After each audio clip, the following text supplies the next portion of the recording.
Okay, folks, perhaps we might make a start. A very good evening to you all.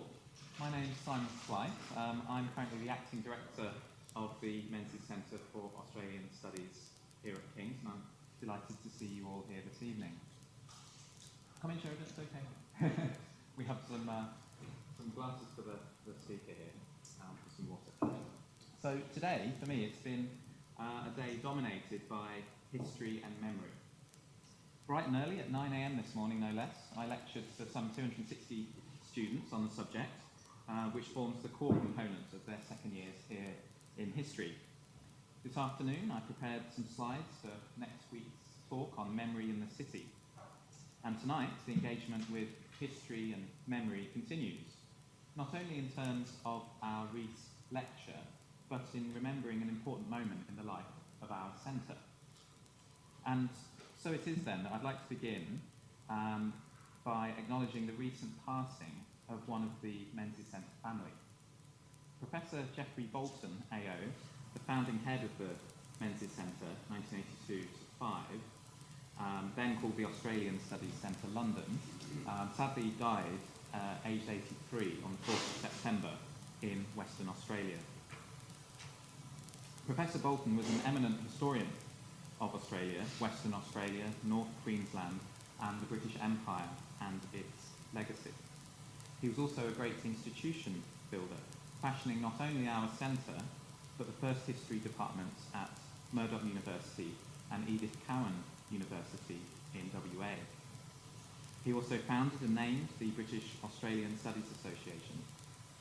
Those who knew him will remember with fondness his great learning, enthusiasm, gently ironic wit, and ambition for great works of all kinds. A dedicated contributor to the Australian Dictionary of Biography, Professor Bolton also authored books on Edmund Barton, Paul Hasluck, Western Australia since 1826, and the history of Australia, among several others. Much recommended is Spoils and Spoilers, Australians Make Their Environment, 1788 to 1980, a book well ahead of its time in terms of its range and methodology.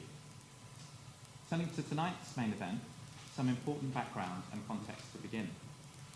The Trevor Reece Memorial Lecture is one of two major public lectures hosted by the Menzies Centre for Australian Studies each year, the other being the Menzies Lecture.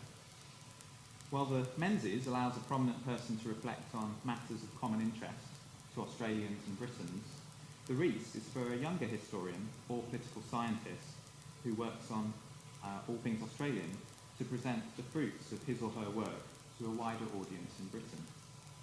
As you'll hear, tonight's speaker certainly fits that bill admirably.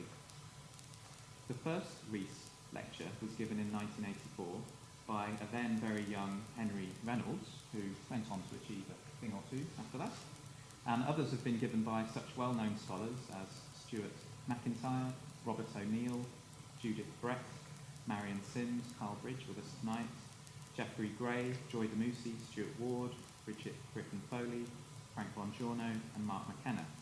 And there have been some British scholars too, among them Jenny MacLeod, Simon Potter, Andrew Thompson and Bernard Attard.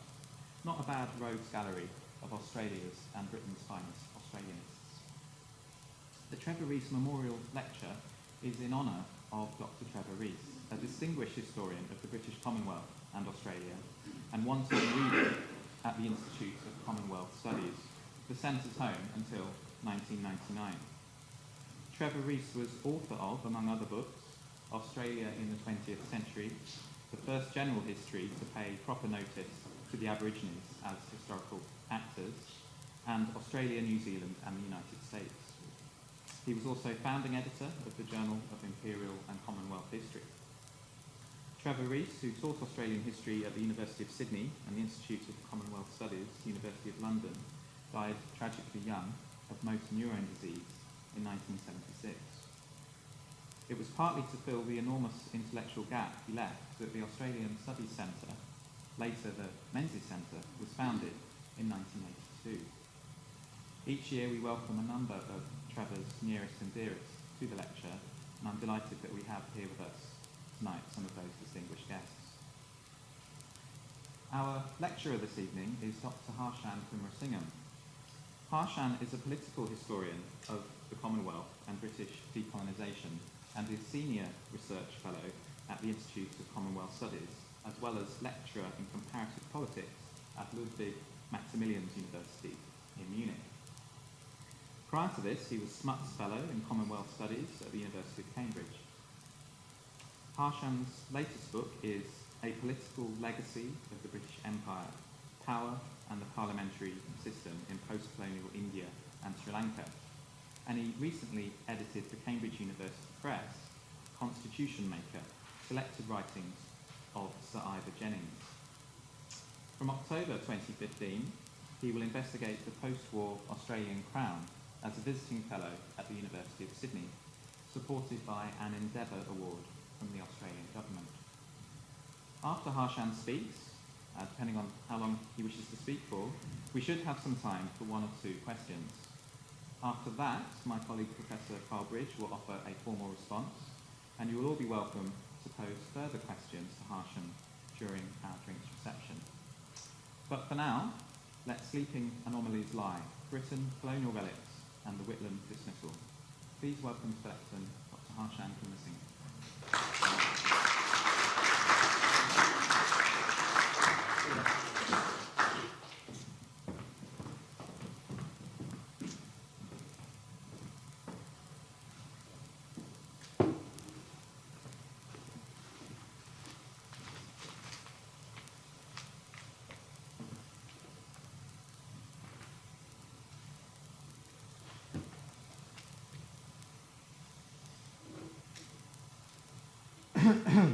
Well, thank you very much for inviting me for this very prestigious honour to deliver the Trevor Reece Memorial Lecture.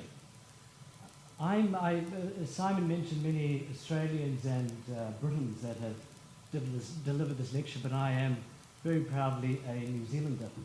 And I'm reminded actually of an occasion where in 1983, when Australia and New Zealand crafted the closer economic relations which created the free movements of people between the two states.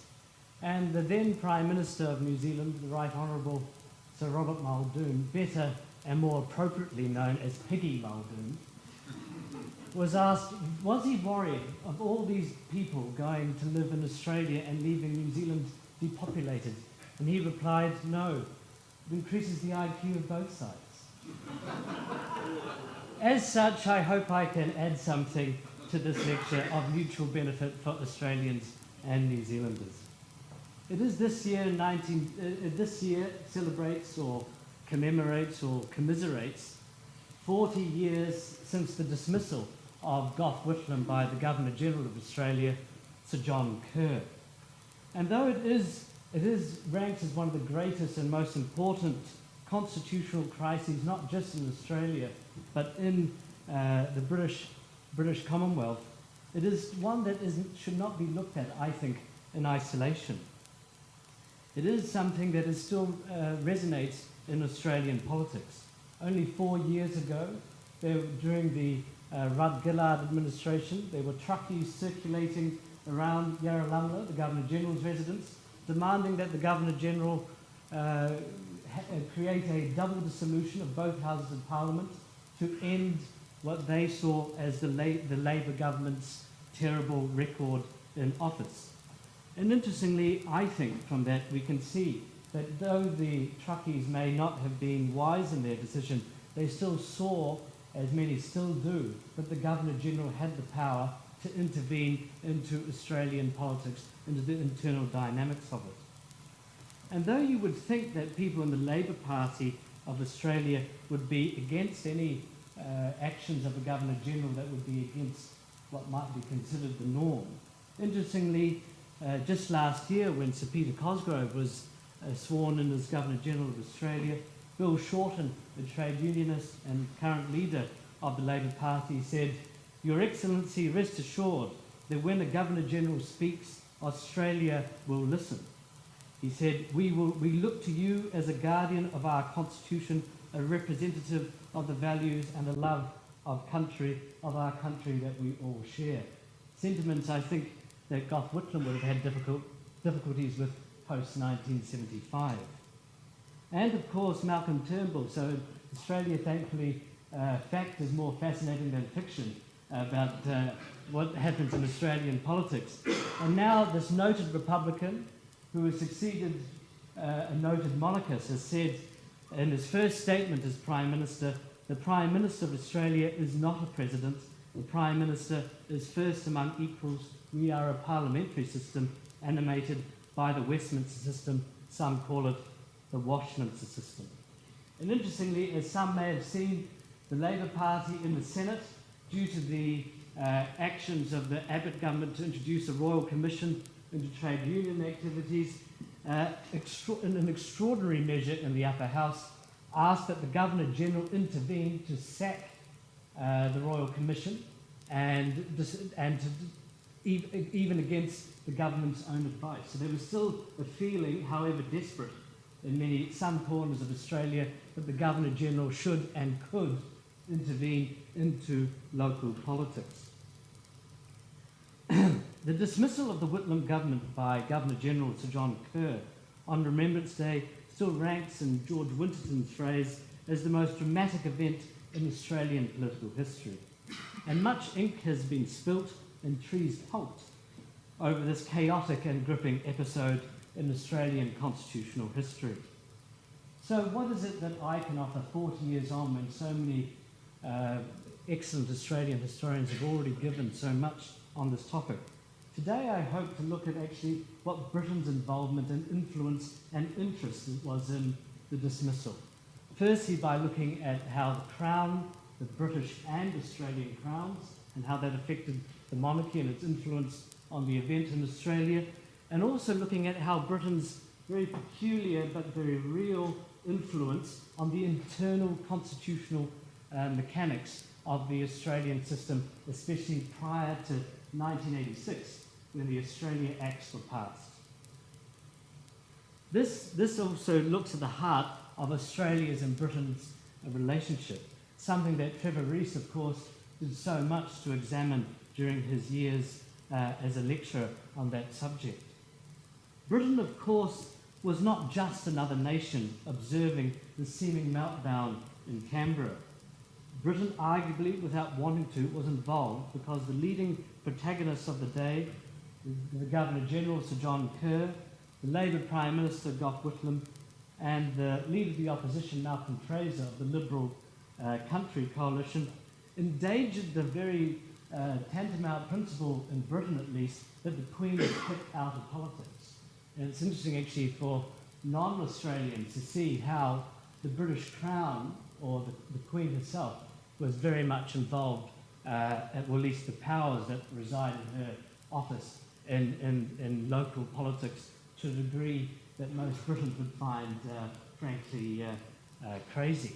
To imagine that the Queen would sack a Prime Minister was in the world of constitutional make-believe for most.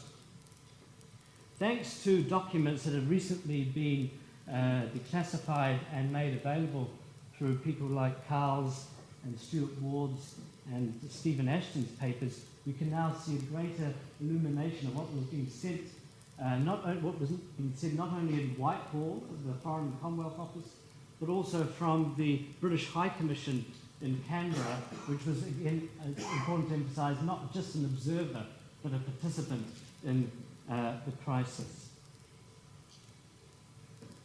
When Whitlam came to power and the Labour administration came to power in 1972, there had been, this ended 23 years of Liberal rule, mainly under Sir Robert Menzies. So Whitlam was keen to change things and change the relationship with Britain.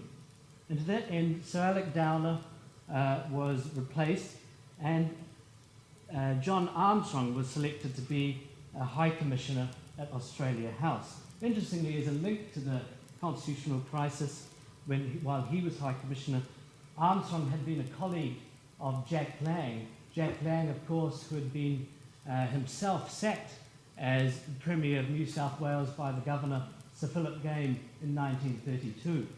And interestingly, when all this was happening, all the changes were happening, the person who most wanted the job and who was trying his best to advocate it with Gough Whitlam was none other than Rupert Murdoch, who wanted the High Commission post in 1972. One can only wonder what mischief would have been had if Rupert Murdoch had been High Commissioner at Australia House during the dismissal. But you could also see how the difference of importance of how Australia House worked during this period.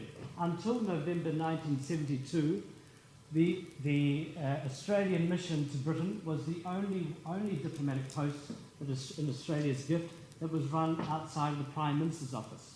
All the others were run from external affairs. And in 1972, when the Whitlam government came to power, it's interesting to note that in terms of staff levels, there were 4 times more staff at Australia House than there were in the Australian mission in Washington, and 10 times as much as those in Tokyo. The ramifications of the constitutional calamities in Canberra reach beyond Canberra itself. And I do not intend to replay the background to the 1975 dismissal. Suffice to say that by at least October 1975, the Whitlam government, which had a majority in the House of Representatives, but lacked a majority in the Senate, and therefore could not guarantee supply to enable the financing of basic services of the Commonwealth of Australia beyond the end of 1975.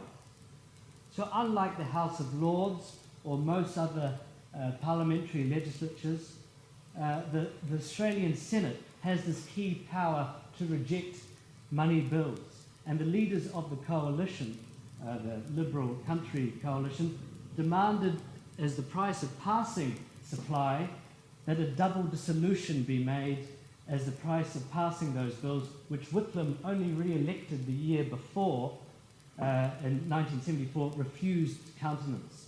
The constitutional deadlock that paralysed Australia and suddenly maintained by the leaders, the very arrogant leaders of the main political parties of Australia, brought the normally unseen, though constitutionally critical office of the Queen's representative in Australia, the Governor-General at Yarralumla, into the political fray.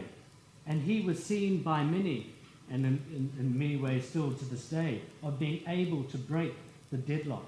And in my sense, this is right and wrong at the same time. Wrong that the Governor-General, at their own initiative, could bring about a double dissolution, and right that an Australian Governor-General does possess reserved powers to intervene. Turning to the monarchy now. In 1967, then High Commissioner to Canberra, Sir Charles Johnston, said that for many in Australia, their majesties, or their maggies, as he recorded someone in the Australian public calling them, the Australians saw the monarchy, not as the Queen of Australia, not even as the Queen of Great Britain and Northern Ireland, but instead the Queen of the British, which of course many in Australia at that time heavily identified themselves with, especially under the Menzies era. So when Gough Whitlam came to office, he wanted to change this. And he set about to try and modernise and Australianise the monarchy and the constitution. Though, of course, Gough Whitlam was heavily involved in the campaign in 1999 for the Republic. Before 1975, he was not, at least in my view, a Republican, but more and more, since as I said, wanted to modernise and Australianise the monarchy and take it away from its British identity, which he saw was heavily apparent under the Menzies Liberal era. And in this vein, he helped pass in 1973 the Royal Style and Titles Act for Australia, which removed any references in the Queen's title for Australia, both of the United Kingdom, and also removed Defender of the Faith. And the Queen herself travelled to Canberra to sign the bill to make it an act and gave the royal assent in Australia. And when she met the then Vice President of the Labour Party at the Lodge in Canberra, he greeted her with, "They tell me, love, you've been naturalised." And indeed, in some ways, the Australian monarchy had been naturalised by, in some, formally speaking, by removing the UK from the constitutional title of the Queen in right of Australia, which was in many ways actually catching up with most of the other Commonwealth states. The British weren't worried that Australia was doing this. In fact, they thought it was well overdue. What did concern the British Foreign Office, British Foreign and Commonwealth Office, was instead that Whitlam planned to give these ideas of changing the royal titles in Australia at the 1973 Commonwealth Heads of Government meeting in Ottawa. And he wanted this, the Queen's role and her position, not just as the Queen of Australia, but also as the head of the Commonwealth, to be debated and reformalised in a debate with all the other Commonwealth leaders in Ottawa, which is where the CHOGM was going to be held that year. Whitlam went to Buckingham Palace, well, actually went to Windsor Palace in April 1973 to discuss this. And although this was notionally a matter between Whitlam and his sovereign, it is striking that the Queen's Private Secretary, Sir Martin Charteris, provided the British Foreign Office with a candid account of this meeting, noting his own dereliction of duty by saying, "Though these matters affect only the Queen as Queen of Australia, I thought you would still like to know." What is equally striking is that, according to Charteris' account, the Queen herself sought to shape Whitlam's policy, both in the way which Whitlam's visit was choreographed and in her own forthright expression of her own preferences. Charteris claimed that Whitlam and his wife, quote, "were far from unaffected by the atmosphere of Windsor and the charm of their hostess and her family, which I have seldom seen so formidably deployed." On matters of substance, she firmly dismissed some of the changes that Whitlam had suggested, such as changing the royal title and, interestingly, thinking of Scotland, removing the second from Elizabeth in the title, since, of course, Australia didn't have Elizabeth I, but the Queen was going to have none of that. The other thing that the palace was particularly interested in was the changing of the honour system in Australia. Whitlam wanted to end the imperial honours, or the British honours that existed in Australia at that time. But the Queen and the British Foreign Office were worried that this might bring the Crown and the honour system itself into political controversy, since this was not a bipartisan agreement about getting rid of imperial honours.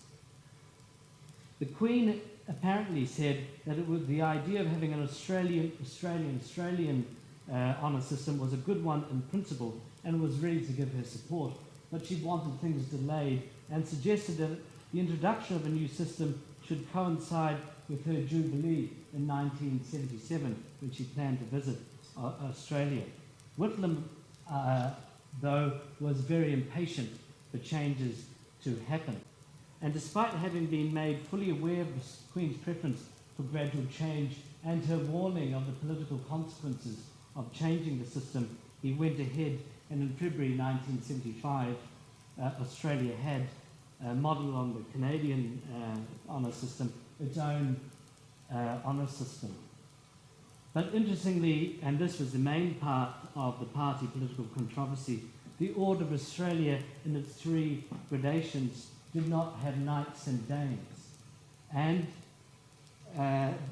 so just over a year later, in May 1976, when Malcolm Fraser was now Prime Minister, knights and dames were brought back. And then, of course, when Bob Hawke became Prime Minister in 1983, not long after, they were taken away again. And then your previous Prime Minister, Mr. Abbott, decided to bring them back again. And who knows what Malcolm Turnbull will do. So, in many ways, the Queen's warnings were quite prescient about the political controversy surrounding the honour system, since there wasn't a bipartisan approach about it. Another of Whitlam's innovations was to seek to introduce a new national anthem. The purpose of this, he explained, was to foster a fresh and distinctive reputation for Australia overseas and to encourage, in his words, in our domestic affairs, a shared purpose in our national unity. He maintained, however, interestingly, that God Save the Queen would continue to be played whenever the Queen was present. Interestingly, Hamer, the Premier of Victoria, thought that the words of Advance Australia Fair, in his words, were embarrassingly inept and unsuitable, and continued and promised to use God Save the Queen for all occasions in Victoria, and so it was. Turning to the dismissal itself, Sir John Kerr took the decision to dismiss Whitlam without consulting the Queen, and only informed the palace retrospectively. In the early hours on the 11th of November, Sir William Heseltine, the Queen's assistant private secretary, and coincidentally an Australian himself, received a telephone call in London from Kerr's private secretary, David Smith, informing him of Whitlam's sacking. Heseltine attempted to reach the private secretary, Martin Charteris, but he was apparently unavailable. And Heseltine decided not to wake the Queen. Before Heseltine had opportunity to pass on the news, Charteris took a call from Whitlam and greeted him as he would, and saying, "Good morning, Prime Minister," which ended he was especially embarrassed because, of course, by then Whitlam was no longer Prime Minister. Embarrassed by this, Charteris apparently blamed Heseltine for not keeping him properly informed. In retrospect, however, Heseltine wondered whether Charteris's innocent mistake might not have proved helpful in demonstrating to Whitlam that the palace was not engaged in plotting the downfall of a Labour government. But looking at some of the controversies and some of the discussion and gossip that was circulating around Australia and other places at the time, Whitlam sympathisers in Australia and around the world saw something far more sinister than the exercise of poor judgment by the Governor-General. A Labour government, the first elected in 23 years, had set about implementing a series of radical measures both at home and abroad, only to be ejected from office without reference to the electorate by, in Whitlam's belief, a right-wing establishment, possibly in league with the Western intelligence community, which Whitlam had done so much to alienate during his time in office. As Mark McKenna has noted, the public opprobrium at that time tended to focus more on the figure of Kerr himself rather than that of the Queen and the monarchy. Yet Kerr also came for many to symbolise an alien aristocratic imposition in Australia, and in McKenna's words, with his top hat, tails, imperial honours and warnings about republicanisms, Kerr's appearance as a portly, champagne-soaked Governor-General who seemed to represent the British aristocracy more than the Australian people. This is something that is, this was the perception that Kerr had after the dismissal. Kerr himself, however, was keen to point out that he had acted without reference to the palace, though this has been debated heavily since then about some apparently private correspondence that occurred during and after with the palace, but this is still difficult to see since we cannot see the archives at Windsor. But privately, on the broader question of whether Kerr had acted wisely in not consulting the Queen, officials at the palace appear to have had some doubts. Interviewed on Australian television in 2001, Sir William Heseltine commented, "I am very surprised myself that he, Kerr, did not take advantage of the Queen's long experience and consult her about what he intended to do. My own feeling is that she would have had advised him to play out the situation a little longer, basically allow the political protagonists, the elected political leaders, to destroy themselves rather than allow the Governor-General to do it." Whitlam passed his own verdict on the affair in a letter he wrote to Harold Wilson at the end of 1975, and of course now no longer Prime Minister. He accused Kerr of having deceived him and having, quote, connived with the Chief Justice Sir Garfield Barwick, who of course was also a former Liberal minister, and indirectly with the leader of the opposition, Malcolm Fraser, and in his words, the Australian establishment. Whitlam continued, quote, "If the Crown in Australia has reserved powers such as the Governor-General used, no elected government, particularly a reforming government, can be safe under it. The upshot is that republicanism has received a very significant boost in Australia," end of quote. Significantly, Whitlam suggested that the events that led to his removal from office, quote, "could never have happened in Britain, and as I said more than once, the Queen would never have done it. A feeling I know you, Wilson, will share." Wilson declined to confirm or deny if this was the case. Indeed, the British line at the time was to claim they knew nothing. But if Whitlam did not believe that such a thing could have happened in Britain, some inside Harold Wilson's own party were not so confident. In March 1976, the Times reported the details of a British Labour Party policy document on the machinery of government, which was about to be discussed by the party's Home Policy Committee. The document recommended a review of the prerogative powers of the Crown, citing the recent dismissal of the Prime Minister of Australia and the appointment of a new one by the Governor-General, as a case that raised, quote, "serious questions about whether prerogative powers were at present appropriately placed with the Crown or its representatives." The document suggested that the power to dissolve Parliament should be more appropriately vested in the Speaker of the House of Commons. There was also pressure for clarification of the use of the prerogative powers in the Queen's other realms. In New Zealand, for example, there was also at the time a Labour government under Norman Kirk, and there was discussion in the Labour Party there about whether the powers of the Crown should be changed in light of what had happened in Australia.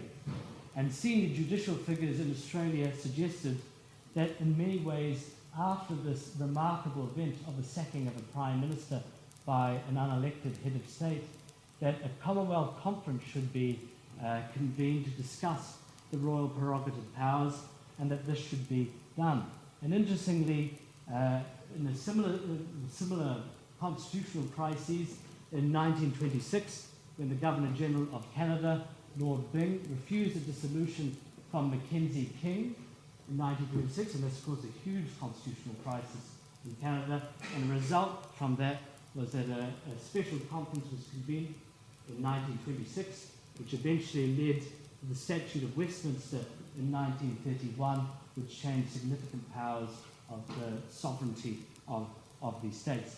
But interestingly, and perhaps unsurprisingly, there was no appetite for such a conference from the Foreign Office.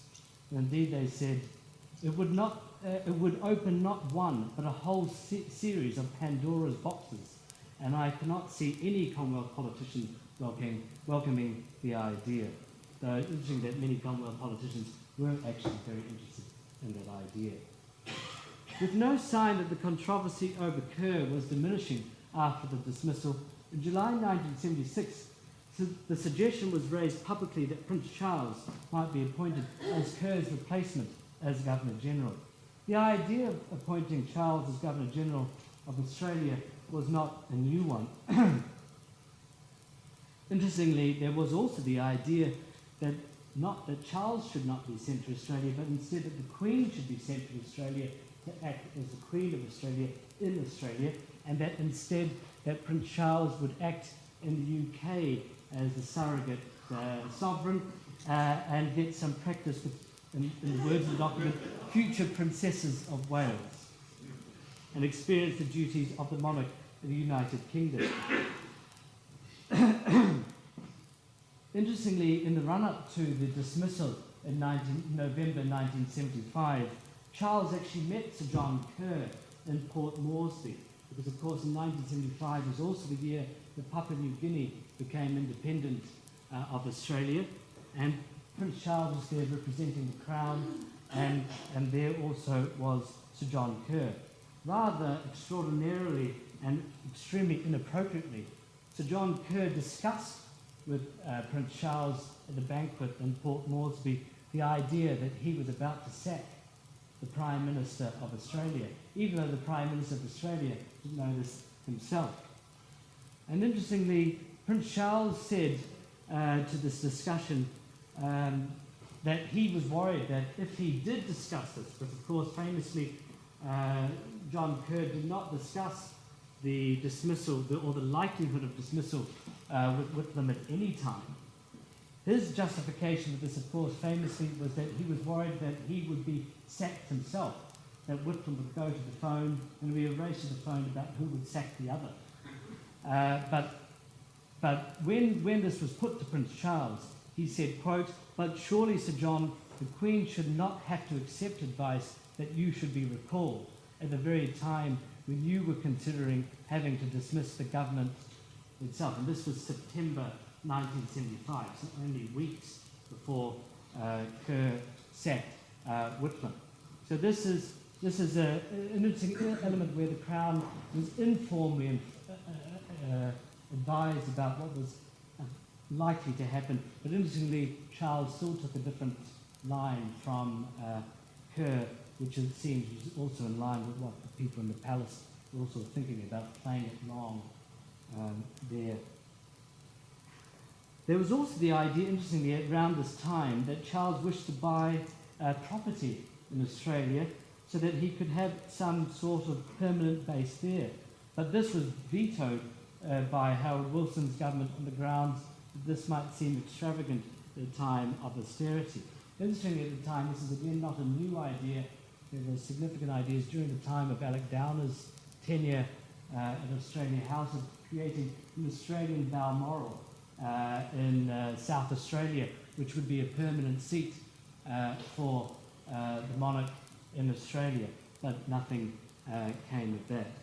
In July 1976, after the dismissal, the issue was about Charles being Governor-General was raised again by the Australian Review and then by the British Times, an editorial published on the 24th of July. In an editorial, the Times noted that the protests still attended Kerr's public appearances as Governor-General and reflected fears within Whitehall and the palace that his unpopularity might rebound on the Queen herself when she next visited Australia, which was planned for the year after. It suggested that as someone who was outside the Australian political arena and yet an integral part of the Australian Constitution, the appointment of Prince Charles as Governor-General might strengthen, quote, the Australian monarchy while at the same time restoring the impartiality to Government House. The implication in the editorial that Kerr might not have acted entirely appropriately drew some indignant letters from his supporters in Britain. From a rather different perspective, the Melbourne Age accused the Times of a touching display of paternalism in suggesting that Australia's constitutional problems could be resolved by Kerr's replacement by Prince Charles, and pointed to the danger of the heir to the throne being embroiled in a political controversy similar to that of November 1975. This was also the view of the British High Commission in Canberra, who was worried that though there might be some small dividend of Charles having experience in Australia, the possibility of him being involved in a political crisis would probably be a terminal to the Australian monarchy's continuance. The Queen's views of the appointment of Charles as Governor-General also changed during this time. There was a discussion before 1975. She was apparently very keen that Charles be appointed Governor-General, but by the time she visited in 1977, she expressed keen opposition to the idea, though interestingly the Australian politicians at that time did not change. And when Malcolm Fraser and his government apparently supported the idea, they also saw there was also apparently vigorous lobbying from the Prince himself in 1981 to try, but they failed in the end to persuade leaders of the Australian Labor Party to drop their opposition to his appointment as Governor-General. So, and Malcolm Fraser sincerely believed that if the prince's desire to be more involved in a permanent way with Australians, and saw that this would be an important link for Australian-British relations. But by the time Bob Hawke became Prime Minister in 1983, the idea of Prince Charles coming to Yarralumla as Governor-General was firmly dismissed, and as Hawke believed in his words, would represent a double dose for the monarchy if Charles was installed at Yarralumla. Now, if I will turn back to how Britain was involved in the constitutional elements of the crisis in Australia. In the fevered atmosphere that not unnaturally clung to the events in 1975, there was a great deal of speculation about what could and could not happen. One reason that Britain became involved was that the Queen formally appoints the Australian Governor-General. This, however, was not, which is done on the advice of her Australian ministers. This was something that was not always appreciated at the time. But one of the reasons this was not always appreciated, and something that most published accounts of the dismissal conveniently forget, is despite the complexity of the Australian Federation meant that until 1986, when the Australian Acts were passed, the state governors were not appointed on the advice of the Premier of their state, but were instead appointed by the British Foreign Secretary, because these states still had their, what Anne Trumy has called, a quasi-colonial relationship with Britain, which meant that Britain still had a formal constitutional role in the states. That usually meant, that was usually a formality about taking soundings from what the Premier wanted, but formally the countersignature to the Queen's for the appointment of the Governor, say, of New South Wales would be done by the British Foreign Secretary right up until 1986. And this became a major issue during this time.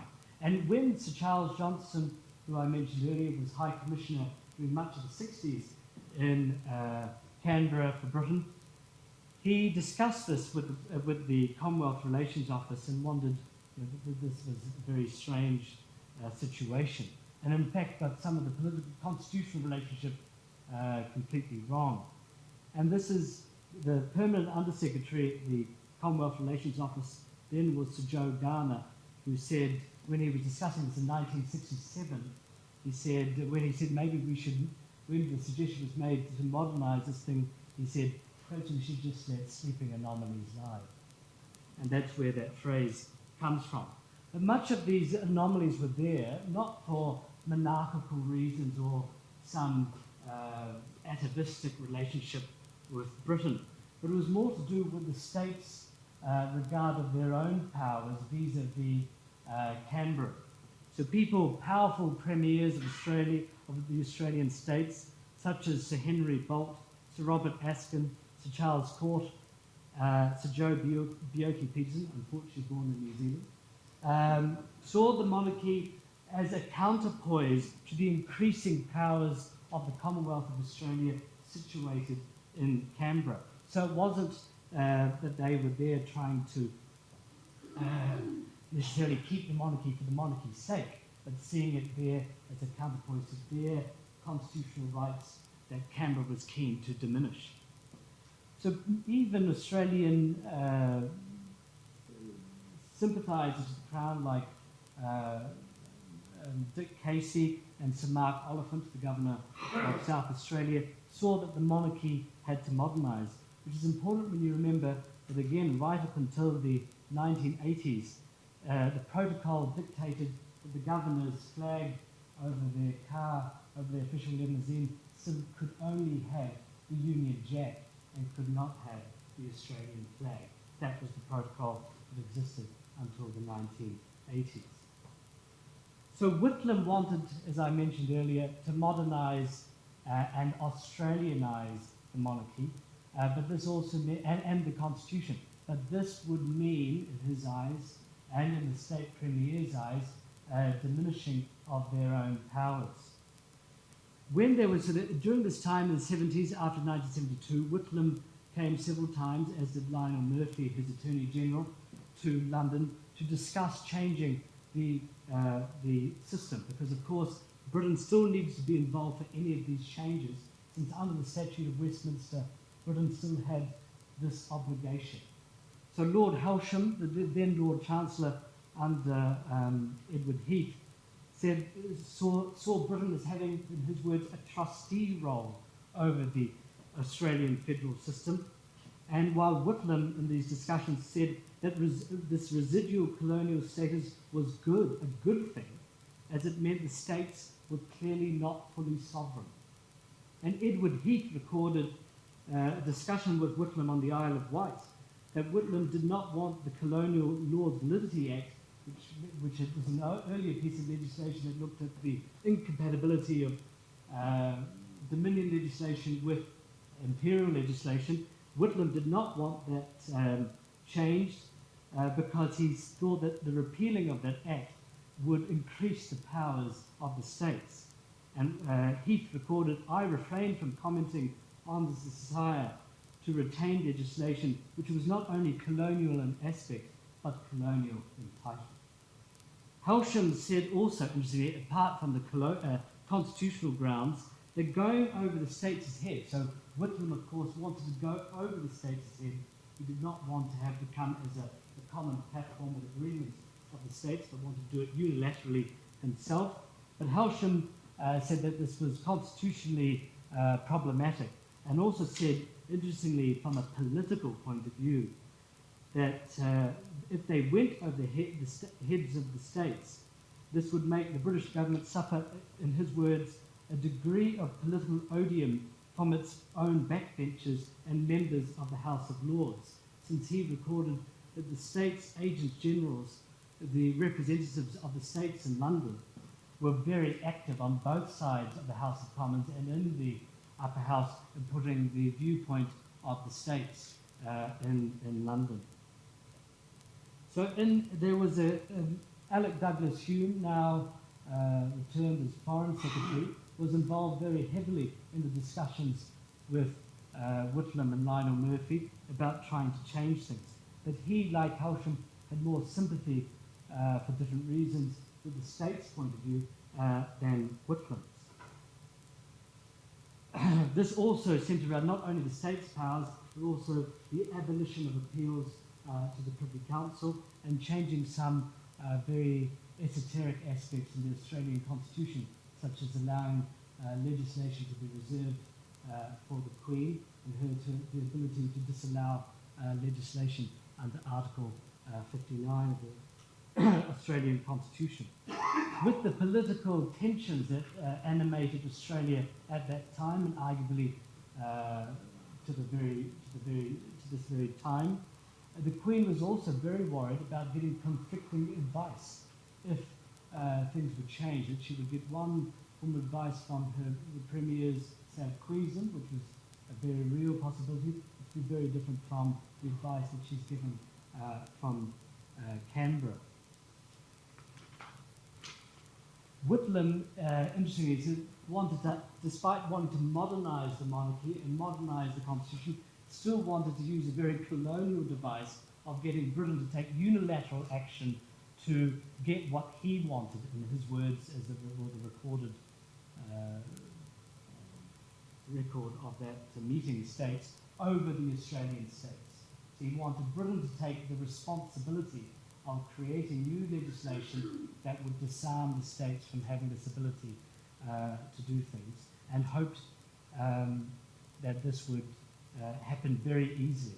But the British government was worried that any such action would endanger the Crown and lay the charge that Britain helped Whitlam circumvent the Constitution, strengthen Canberra, weaken the states, and bring the Crown into political controversy. And this is what Whitlam still called these, in his words, irritating anachronisms. Interestingly, at the time, because of this discussion was going on, Queensland at the time wasn't the only state that was doing this, but the most vocal about it. had laid a submission to the Privy Council to rule whether the Queen could be made independently Queen of Queensland. And Whitlam, interestingly, tendered advice not to refer any such application to the Privy Council. The Privy Council did not have a chance to rule on that. But interestingly, coming to the present day, with the changes, royal acts of succession about having the firstborn child succeeding to the throne, Queensland again tried to say did not want Canberra to speak on behalf of Queensland and sought to have its own act of succession. And eventually this was overcome, but still some of these issues, even after the passing of the Australia Acts of 1986, still remain in Australia. As the British High Commission reported from Canberra days after the dismissal, quote, "There's been a good deal of ill-informed discussion in the press and elsewhere about the position of the United Kingdom and UK ministers in relation to the issue of the dismissal. This has risen in part because of a failure to distinguish between the position of Her Majesty as Queen of the United Kingdom and Her Majesty as Queen of Australia. British diplomats in Australia were given specific instructions on the line to take. Quote, "You should refuse to be drawn into any discussion of the present constitutional dispute," and instructed them to refer to Harold Wilson's, now Prime Minister, the statement in the House of Commons. Quote, "There is no ministerial or parliamentary responsibility at Westminster. It would be highly improper for any of us to enter into these very difficult problems, constitutional and others which have arisen in Australia." Of course, this was not strictly true. As I had mentioned, there was in fact key political and constitutional responsibilities in Britain in the cause of, and there was also the other cause of preventing the Queen from being drawn into this constitutional melee, whatever crown or title she had. Apart from the constitutional and legal involvement, the Queen became involved politically and popularly through the statements such as Whitlam stating, quote, that he was sure the Queen would not have acted as Sir John Kerr had done, so implying that the Queen would have been different if she had the power to do so, or Kerr pleading that he had not informed the Queen of his decision beforehand, so to protect her from embarrassment, and especially about the fears that Whitlam and Kerr had of a race to make the ominous phone call to Buckingham Palace that could have ended the political lives of both. So thus the Queen in London were actively, even if unintentionally and incorrectly, oft mentioned and thus involved in the crisis. British officials in Whitehall and Canberra kept a close eye on Australian politics, perhaps more so due to historical and constitutional connections than most other countries. Whitlam was described even before November the 11th as a mercurial and irascible man, and of whom they were concerned about how cavalier he can be. While Malcolm Fraser was described as having appearances which were scarcely calculated to generate affection, and, quote, whose qualities clearly did not include warmth, and who had a naked ambition for power, while both were described, I think, accurately by the British as obdurate. Focusing on the position of the Governor-General, the British assessed in late October 1975 correctly that Whitlam, quote, has insisted that the Governor-General cannot act except on advice from his Prime Minister, while Mr. Fraser believes that it would eventually be the duty of the Governor-General to intervene in order to resolve the political impasse. The Australian Washminster system, as David Butler called it, with its weird amalgam of Westminster and American-style government, was still nonetheless heavily based on convention, which meant all these interpretations had a certain validity despite being contradictory. So one of the critical conventions important for the saga, which comes back to the state levels, was for casual vacancies in the Senate, such as that made possible when a senator died or retired outside of election time. The convention was that he or she would be replaced by someone from the same political party. This was not written into the Constitution, but that was the convention. So when the appointment of Senator Lionel Murphy, I mentioned earlier, who was Attorney General, to the High Court in February 1975, we see that this should be filled by someone from the Labour Party.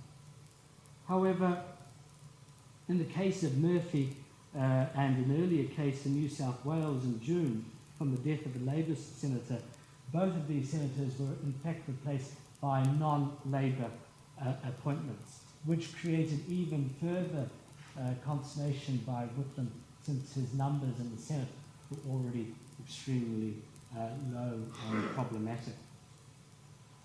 Britain and the Queen were brought into this precarious scenario again, unwillingly, since the government in Whitehall were concerned that the governor of Queensland, Sir Colin Hanna, who had already breached convention by describing the Whitlam government publicly as a fumbling ineptitude, might be called upon to do things that would be very common sense normally, to issue writs for a half-Senate election, which Whitlam thought could break the deadlock.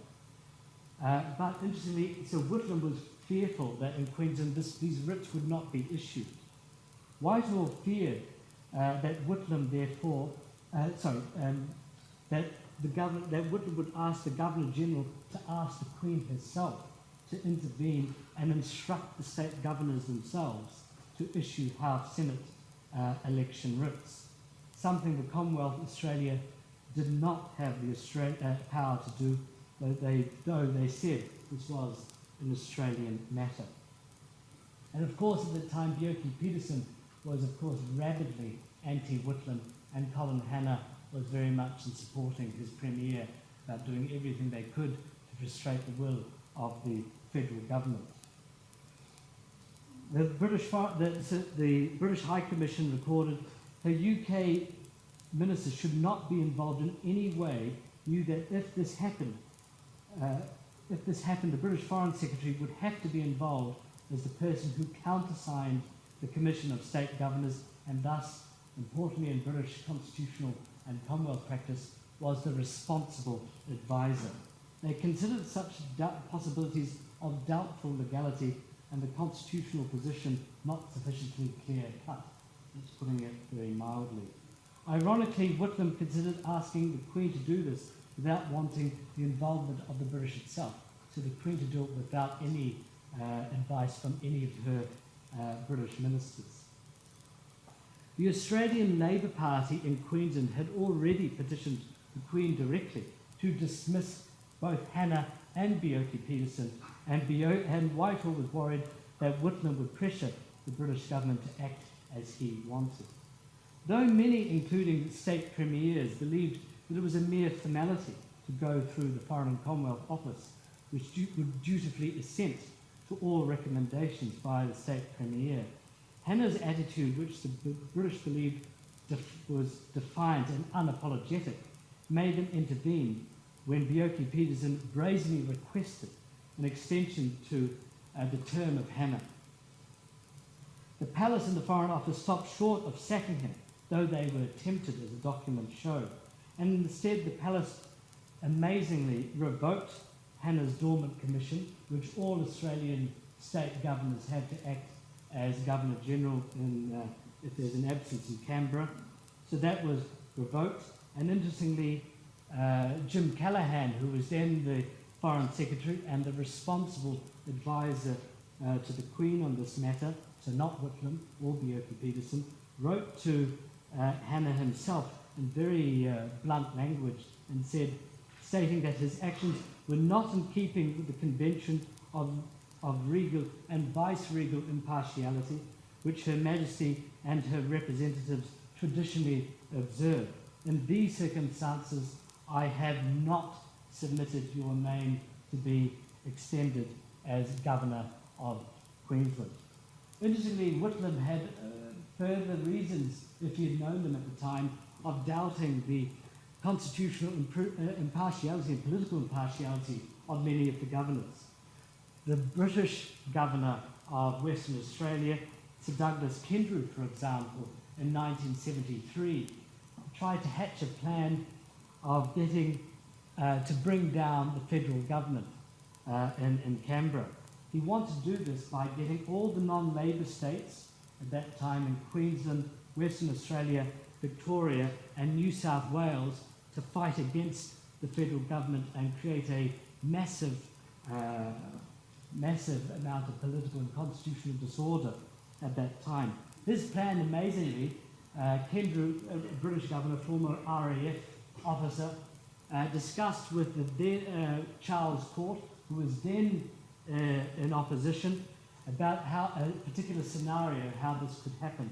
In this scenario, the Labour, where Charles Court and the Liberals had a majority in the Western Australian upper house, and when the money bill went up to the upper house, the court would instruct the Liberal senators in the upper house to reject supply, thus bringing again Western Australia into major problems about funding basic services.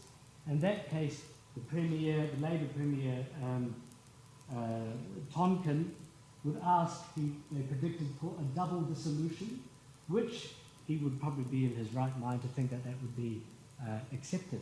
But Kendrew planned that this would be rejected, and instead that the leader of the opposition, Charles Court from the Liberal Party, would be invited to become Premier, and amazingly, using colonial era legislation, supply would be given by royal warrant, so without the Western Australian Parliament whatsoever. And this is 1973, so not too far before things happened later in Canberra. So these sorts of things were happening around Australia, and again, that's something where Britain was constitutionally and politically involved in, especially considering the practice no longer the case now. There were many British governors of these states well into the 1980s. Early in 1973, the Commonwealth of Australia's government in some ways had anticipated some of these problems, since they consulted the Palace and the Foreign Office about making the Governor-General of Australia, in Whitlam's terms, a viceroy of Australia, which would exercise all of the powers of the Queen in Australia, including the power to appoint state governors, and that all communications with the Queen from the state should go through Canberra, which of course didn't happen before, something that Alfred Deakin had wanted to do way back to the foundation of the Commonwealth of Australia. However, the British, though, wanted to end their anachronistic involvement with the states, did not, again, want to prejudice the prerogatives of the states without consulting them. There was also, as I mentioned, the political point of view of the major support that the states had in their halls of power in London. Whitlam, as I mentioned at that time at least, was a keen monarchist. Apart from tradition and sentiment, he said, the importance to us of the monarchy and the Commonwealth is that they give us a certain position in British political life. So he wanted to modernise these things, but interestingly, as I mentioned, he still wanted to take unilateral action that he could only get from the British to end the prerogatives that existed for the states. So going back to Sir John Kerr and his sacking of Whitlam, the British seemed, interestingly from the reports, to sympathise with Kerr and were greatly appreciative and felt sorry for being so lonely in Canberra, and thought that from at least late October believed that Kerr, quote, can be relied upon not to involve Her Majesty the Queen or the UK government in the current Australian political crisis. Whether this was from fear of Whitlam requesting Kerr's own dismissal or from protecting the Crown is something that is still debated. The Foreign Office considered asking the Queen's private secretary, these weird constitutional apparitions where the private secretary to the Queen of Australia is the same person who's also the private secretary to the Queen of Great Britain, and also the private secretary to the Queen of Jamaica, and so on. It's the same person giving advice to himself. So Martin Chartres was asked if he would try and intervene and get Kerr to make sure that the Queen was not asked to intervene into the Australian political crisis, since this would add a new and unwelcome dimension. Whatever the dimension or knowledge of involvement, many Australians believed, and still believe, that the Queen had the power to change things. And famously, the Speaker of the Australian House of Representatives, wrote to her the day after the dismissal, expressing a resolution of the House, quote, and expressing want of confidence in the Governor-General's nominee and requesting the reinstalment of the former Prime Minister in whom the House expressed confidence. The Speaker, Scholz, believed that to maintain in office a Prime Minister imposed on the nation by royal prerogative rather than through parliamentary endorsement constitutes a danger to our parliamentary system and will damage the standing of your representative in Australia and even yourself. The Palace replied 5 days later to that letter and said, as we understand the situation here, the Australian Constitution firmly places the prerogative powers of the Crown in the hands of the Governor-General as the representative of the Queen of Australia. The only person competent to commission an Australian Prime Minister is the Governor-General of Australia, and the Queen has no part in the decisions which the Governor-General must take in accordance with the Constitution. Her Majesty, as the Queen of Australia, is watching an event in Canberra with closest interest and attention, but it would not be proper for her to intervene in person in matters which are so clearly placed within the jurisdiction of the Governor-General by the Constitution. This was not necessarily the position which some in Britain and in Australia saw it, and the British High Commissioner at the time was Sir Maurice James. And interestingly, as a small aside, Sir Maurice James had also been High Commissioner to Pakistan. I can tell you that the actions of the Queen of Pakistan in the 50s made what Sir John Kerr did look like a walk in the park. Sacking prime ministers, creating policy, giving instructions to the military, these were all done in the Queen's name in Pakistan after independence. So with that knowledge, he was now moving to what was happening in Australia. He probably thought this was all very, very normal and very fine. But Sir Maurice James believed that had Sir John Kerr waited until essential government services had ground to a halt, until real hardship had begun to be felt, then there could have been little argument about the need for his intervention. By moving when he did, he laid himself open to the charge that he had jumped the gun. Whitlam, interestingly, Whitlam, who explained to the British that and kept emphasising that he was not against the monarchy, and indeed kept repeating to them that the Queen would never have done it. Nonetheless, he confessed to Harold Wilson, in December 1975, after his dramatic election loss on that action, that he found it quite simply intolerable that an elected government should have its term cut short at the behest of an unrepresentative upper house through the exercise of reserved powers of the Crown. I should hope that other parliamentary democracies, particularly those of the Commonwealth, will look carefully at the dangerous implications of what happened in this country on November the 11th. I made a fundamental mistake in recommending to the Queen that she appoint a judge as her viceroy. In Australia, judges suffer the corruption of knowing that on the High Court they can, with impunity, make propositions and dispositions of a political nature. The Governor-General was persuaded he could do the same. He deceived me, realising, I'm sure, that I would have been in touch with the Queen if my suspicions had been aroused. Though he believed republicanism would rise, he believed, quote, our admiration for the best things in Britain have never faltered. I can only wish that our democratic institutions were as strongly equipped to deal with them.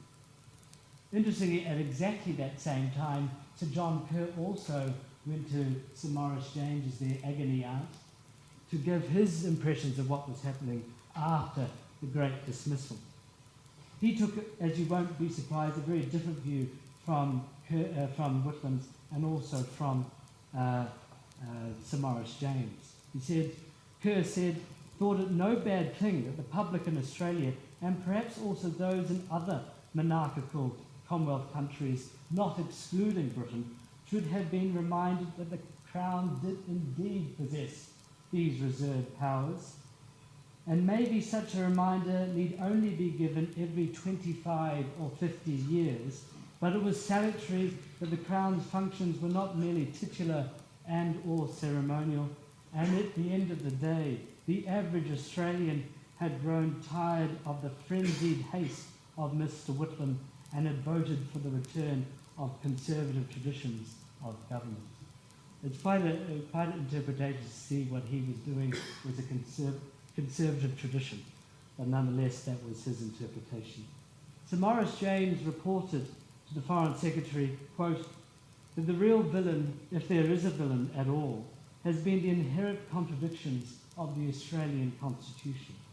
Was it really a practical possibility to combine an upper house on the American model, having broadly the same powers as those of the lower house, with a Westminster style of relationship between the executive and legislative branches, in which by convention the possession of a majority in the lower house confers the right to form the government and to govern as long as that majority lasts.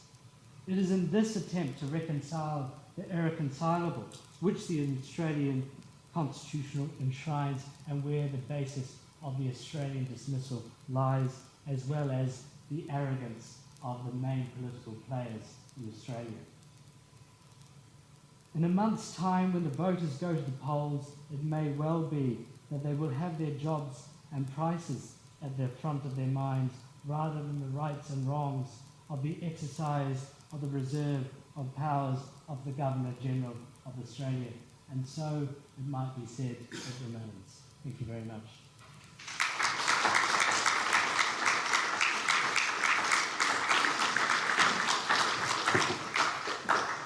Thank you. Well, certainly time for a couple of questions. We have a roving microphone this evening for the benefit of our virtual audience, which will be joining us online. So if you'd like to ask a question, please raise your hand and just wait for a moment for the microphone to arrive.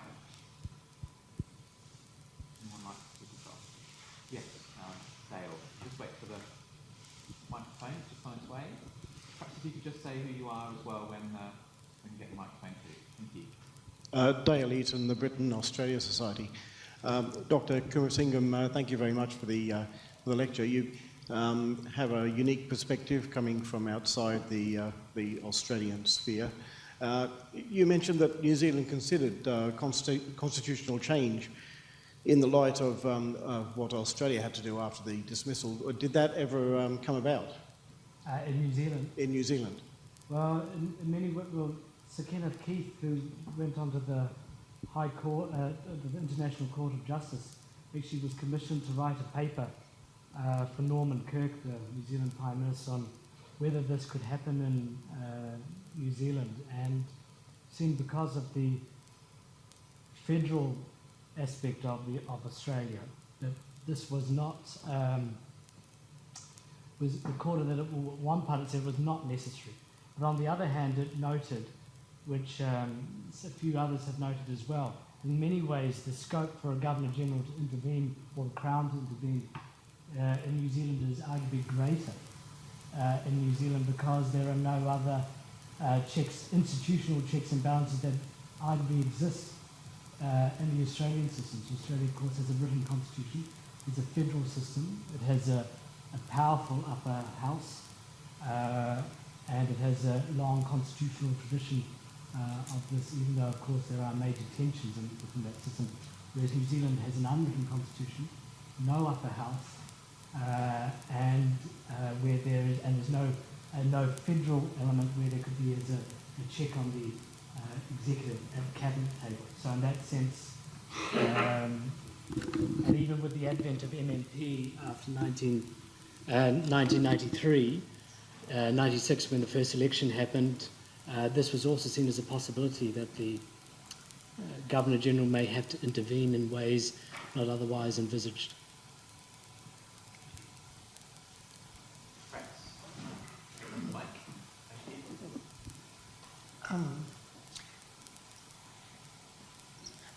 Rex Davis, and I'm wondering if you found any evidence that Gough Whitlam himself saw an astute possibility of asking for a double dissolution to resolve that predicament he was in, because that would have brought the electorate to a decision within the context of him being frustrated by the opposition.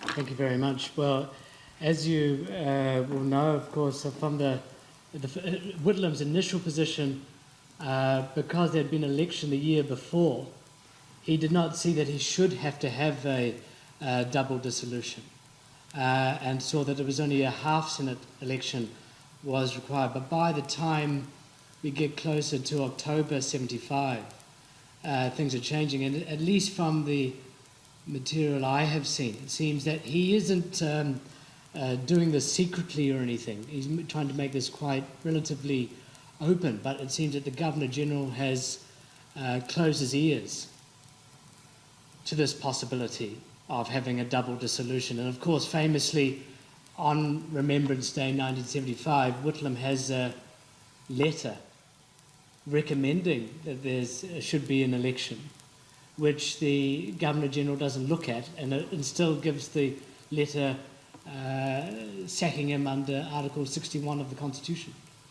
So there wasn't the possibility of it, and that Whitlam could have done it. And of course, which was brought up later, which is in some ways the second aspect of the crisis, which I haven't discussed here, is how the Senate passes the legislation, passes the supply, but the Senate passes it without knowing that the Prime Minister's been sacked. So, because the message hadn't come through.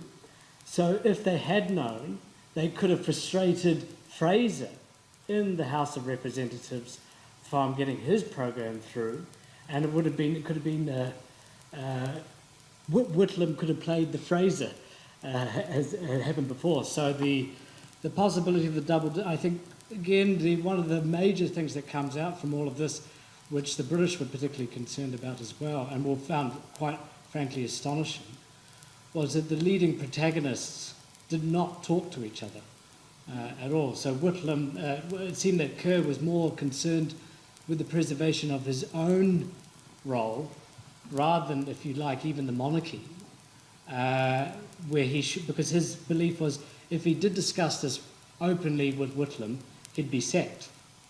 Whereas, I mean, most people, including in the Labour Party, think that if actually he had discussed this more with Whitlam, they would have tried to come to some resolution.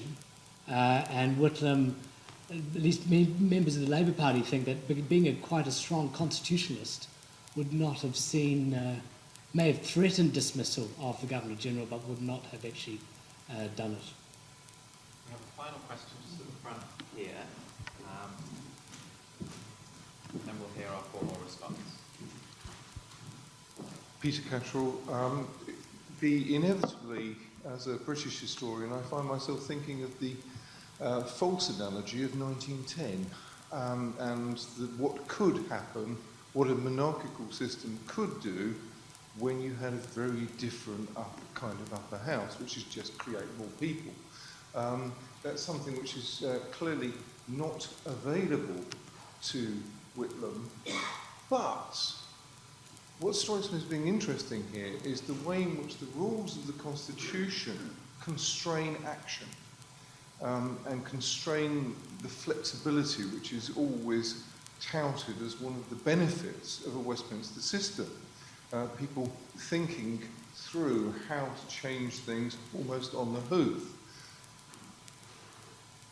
And instead, what you've presented is the palace more or less washing their hands of it and saying, well, it's nothing to do with us, it's a decision which has already been taken.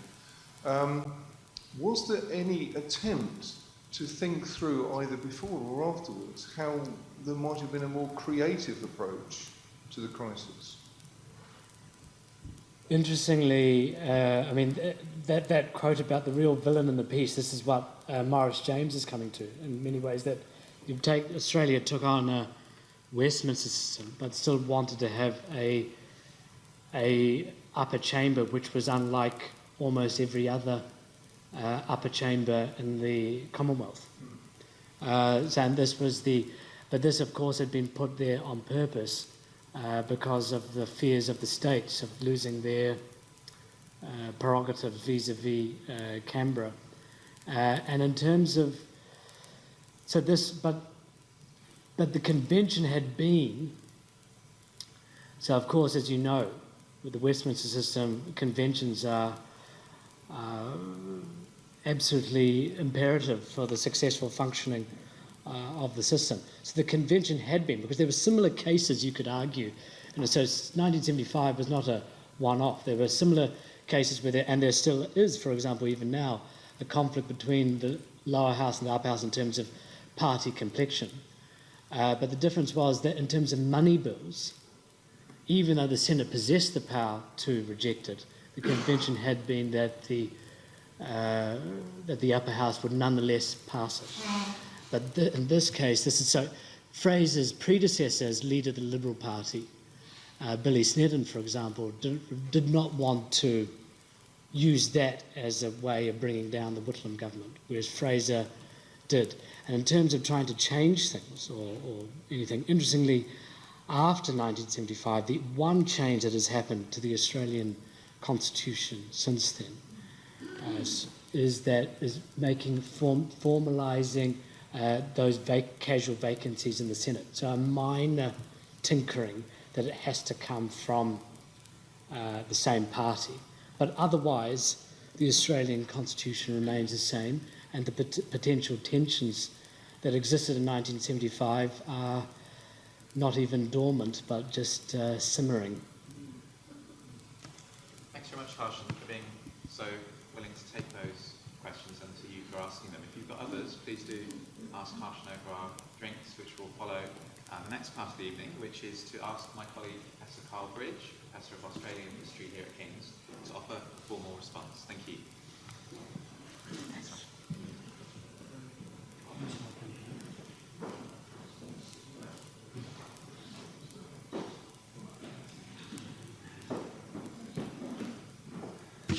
Well, Commonwealth history is not dead. We have the chairman of the board of the Institute of Commonwealth Studies. I think we had the spirit of Trevor Reece. We also had the shades, I think, of Sir Keith Hancock, the Australian first director of the Institute of Commonwealth Studies, who said, history is all about span, comparison, bringing other guns to bear, as it were, on your subject. And we've had Dr. Kumarasingham, whose name, incidentally, means lion prince in this part of the world, ethnically part of the world. I think he is. I think he came across as a prince of the empire and the Commonwealth in his observations. Congratulations to you all too on being here. You must all be anti-rugby people. Is that right? I don't know what the result was, but it was on as you came in, Australia and Fiji. And there's some other match with Japan and Scotland, I think. Charles and Piggy Muldoon, I thought Piggy Muldoon anyway, it was an interesting quote, but I was thinking the same about Prince Charles, that if Prince Charles had been Governor-General of Australia, it would have improved the reputation of the monarchy at both ends, both in Britain and in Australia. But maybe that's just my jaundiced view. The dismissal of Whitlam for Australians, people in Australia particularly, was Australia's JFK assassination moment. It's the moment when everybody in Australia remembers where they were. Where were you on that day when Whitlam was dismissed? Well, in my case, I was recovering from a burst appendix from doing Commonwealth history in India. I got back to Australia and my appendix burst, and I was high on morphine, listening to this thing on the ABC as it unfolded, and thinking that it was a radio play. I thought it was Orson Welles' War of the Worlds. I couldn't believe that a politician would come up with the sorts of phrases that Whitlam just had trotting off his tongue. You know, well, maybe say, God save the Queen, because God will not save the Governor-General. Well, people don't say that sort of thing, except in radio plays, but there it was, and Kerr's Kerr, and all the rest of it. Isn't it amazing that Sir Maurice James, on the hoof, could write such an extraordinary dispatch to get right to the nub of the Australian constitutional issue, in between the dismissal and the election that followed? His analysis, I think, still stands as the most sober and penetrating analysis of the whole thing. Australia's Westminster system has a balance between the state's powers and the federal powers, different conceptions, if you like, of democracy, based somewhat on the American system. Be careful in this country when you talk blithely of reforming your upper house and making Scotland and Ireland and all these other places equal within a federation and having a federal upper house. It will be very interesting if you do. You'll be taking a lot of lessons from the United States and Australia, and not necessarily good ones.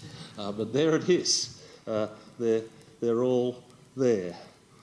What a wonderful lecture. It'll be published. It's streamed. One thing Simon Slide didn't mention at the start, which is that Dr. Cumbersingham's just got off a plane from Colombo, where he's been advising in Ivor Jennings' sort of footsteps, as it were, the new government in Sri Lanka about constitutional reform. So these things are not just things that Commonwealth historians, constitutional historians talk about. They also get their hands dirty. So it'll be very interesting to see what happens in Sri Lanka in the next year or two. Oh, yes, we will. Yes, we will. Anyway, remains for me to say, please join in thanking Dr. Cumbersinghem very much for a splendid lecture.